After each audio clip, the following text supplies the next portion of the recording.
महानगर विजु जनता दल तरफ पूर्वतन मुख्यमंत्री विजु पट्टनायक श्राद्ध दिवस गुरुवार पालित हो जाइछि। एही अवसर में जिला बीजेडी सभापति तथा पूर्वतन विधायक डाक्टर रमेश चंद्र चाउ पट्टनायक नेतृत्व में बहु बीजेडी कर्मकर्ता उपस्थित रही विजुबाबू प्रतिमूर्ति में माल्यार्पण करने सह तिलतर्पण कार्यक्रम में जोग देइथिले। प्रथमे विजुपुर काली मंदिर पोखरी में तिलतर्पण करा परे देसी बेहेरा साईठारे थिबा विजुबाबू प्रतिमूर्ति में माल्यार्पण करा जायथिला। सेहीपरि विजु पट्टनायक पार्क रे थिबा विजुबाबू प्रतिमूर्ति में माल्यार्पण करा सह सिटी हॉस्पिटल रे रोगी मानकु फल बंटन करा जायथिला।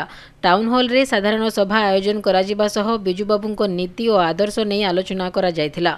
एथिरे मेयर संघमित्रा दलई, सुभाष महाराणा, आर मुरली मोहन, जगन्नाथ साबत, विजय सामल, भगवान गंतायत, सोनाली गंतायत, भीष्माचार्य चौधरी, प्रमोद महाराणा, सुरेंद्र महाराणा, मुकुंद गौड़ और सीमांचल साहू समेत अन्य कर्मकर्ता, कॉर्पोरेटर और बीजेडी नेतृवृंद उपस्थित थिले।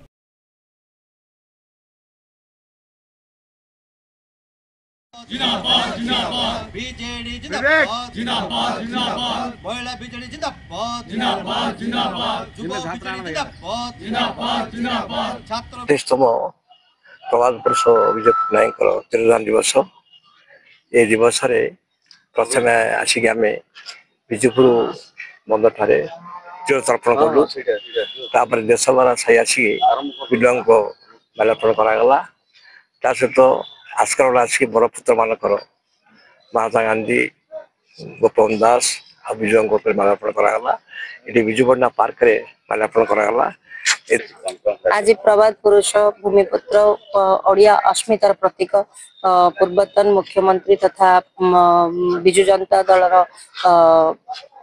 आदर्श एवं सारा भारतर नेता इंटरनेशनल लेवल रो नेता स्वर्गत विजुबाबू आज 28तम श्राद्धवार्षिक अवसर